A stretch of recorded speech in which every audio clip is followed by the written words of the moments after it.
आइए आज आप सब सुनेंगे माघ मास महात्म्य कथा में तीसरे अध्याय की कथा। तो बोलिए प्रेम से भगवान विष्णु की जय, माता लक्ष्मी की जय। तब राजा दिलीप कहने लगे कि महाराज, यह पर्वत कितना ऊंचा और कितना लंबा चौड़ा है।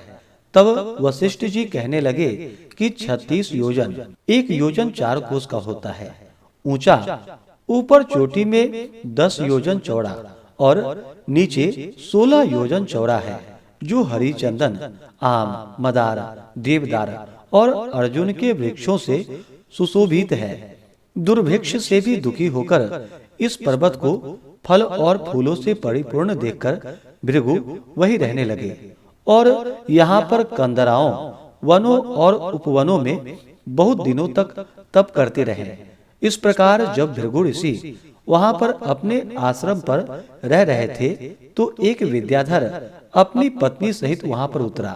वे अत्यंत ही दुखी थे। उन्होंने भृगु ऋषि को प्रणाम किया और ऋषि ने बड़े मीठे स्वर में उनसे कहा कि हे विद्याधर, तुम बड़े दुखी दिखाई देते हो, इसका क्या कारण है? तब विद्याधर कहने लगा कि महाराज, पुण्य के फल को पाकर, स्वर्ग पाकर तथा देवतुल्य शरीर को पाकर भी मेरा मुख व्याघ्र जैसा है। मेरे दुख और अशांति का यही एक कारण है। न जाने किस पाप का फल है। मेरा चित्त की व्याकुलता का दूसरा कारण भी सुनिए। मेरी पत्नी अति रूपवती, मीठा वचन बोलने वाली, नाचने और गाने की कला में अति प्रवीण, शुद्ध चित्त वाली, सातों सुरों वाली, वीणा बजाने वाली, जिसने अपने कंठ से गाकर नारद जी को प्रसन्न किया, नाना स्वरों के नाद से वीणा बजाकर कुबेर को प्रसन्न किया, अनेक प्रकार के नाच ताल से शिवजी महाराज भी अति प्रसन्न और रोमांचित हुए।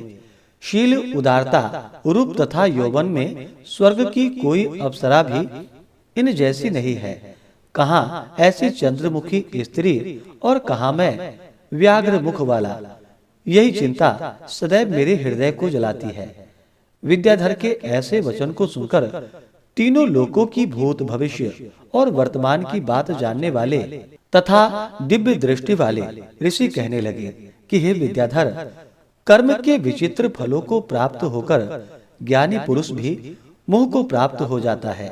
मक्खी के पैर जितना विष भी प्राण लेने वाला हो जाता है। छोटे छोटे पापों का फल भी अत्यंत दुखदायी हो जाता है।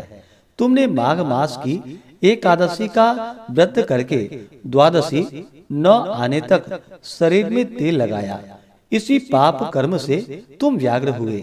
एकादशी के दिन उपवास करके द्वादशी को तेल लगाने से राजा पुनर्वा ने भी कुरूप शरीर पाया था। तब वह अपने कुरूप शरीर को देखकर दुखी होकर हिमालय पर्वत पर देव सरोवर के किनारे पर गया। प्रीति पूर्वक शुद्ध स्नान कर कुशा के आसन पर बैठकर भगवान कमल नेत्र, शंख, चक्र, गदा, पद्म की धारण करने वाले, पीताम्बर पहने, वनमाला धारण किए हुए विष्णु भगवान का चिंतन करते राजा पुरुरवा ने 3 मास तक निराहार रहकर भगवान का चिंतन किया। इस प्रकार 7 जन्मों में प्रसन्न होने वाले भगवान राजा के 3 महीने के तप से ही अति प्रसन्न हो गए और माघ मास की शुक्ल पक्ष की एकादशी को प्रसन्न होकर भगवान ने अपने शंख के जल से राजा को पवित्र किया। भगवान ने उसके तेल लगाने की बात याद दिलाकर सुंदर देवताओं का रूप दिया, जिसको देखकर उर्वशी भी उसको चाहने लगी और राजा कृत्य कृत्य होकर अपनी पुरी को चला गया। भृगु ऋषि कहने लगे कि हे विद्याधर, इसलिए तुम क्यों दुखी होते हो? यदि तुम अपना यह राक्षसी रूप छोड़ना चाहते हो तो मेरा कहना मानकर जल्दी ही पापों को नष्ट करने वाली हेमकूट नदी में माघ में स्नान करो, जहाँ पर सिद्ध सिद्ध देवता निवास करते हैं। मैं इसकी विधि बतलाता हूँ। तुम्हारे भाग्य से माघ मास आज से 5वें दिन ही आने वाला है। पौष शुक्ल एकादशी से इस व्रत को आरंभ करो।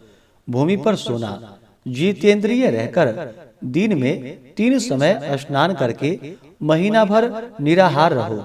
सब भोगों को त्याग कर तीनों समय भगवान विष्णु का पूजन करो। जब तुम द्वादशी को शिवजी स्तोत्र और मंत्रों से पूजन करोगे तो तुम्हारा मुख देखकर सभी चकित हो जाएंगे और तुम अपनी पत्नी के साथ सुख पूर्वक क्रीड़ा करोगे। माघ मास के प्रभाव को जानकर सदा माघ में स्नान करो। पाप दरिद्रता से बचने के लिए मनुष्य को सदा यत्न से माघ मास का स्नान करना चाहिए। स्नान करने वाला इस लोक तथा परलोक में सदा सुख पाता है। वशिष्ठ जी कहने लगे कि हे दिलीप, भृगु जी के ऐसे वचन को सुनकर वह विद्याधर अपनी स्त्री सहित उसी स्थान पर पर्वत के झरने में माँ का स्नान करता रहा और उसके प्रभाव से उसका मुख दिव्य सदृश हो गया और वह मणिग्रीव पर्वत पर आनंद से रहने लगा। भृगु जी भी नियम की समाप्ति पर शिष्यों सहित ईवा नदी के तट पर आ गए। इस प्रकार से माघ मास महात्म्य कथा में तीसरे अध्याय की कथा पूर्ण हुई। तो बोलिए प्रेम से भगवान विष्णु की जय, माता लक्ष्मी की जय। इसी प्रकार से आगे के अध्यायों को सुनने के लिए चैनल पे अगर आप पहली बार आए हैं तो चैनल को लाल बटन दबा करके सब्सक्राइब करें, साथ में बेल आइकन घंटी को दबाएं ताकि आने वाली वीडियो का नोटिफिकेशन आपको समय से मिलता रहे।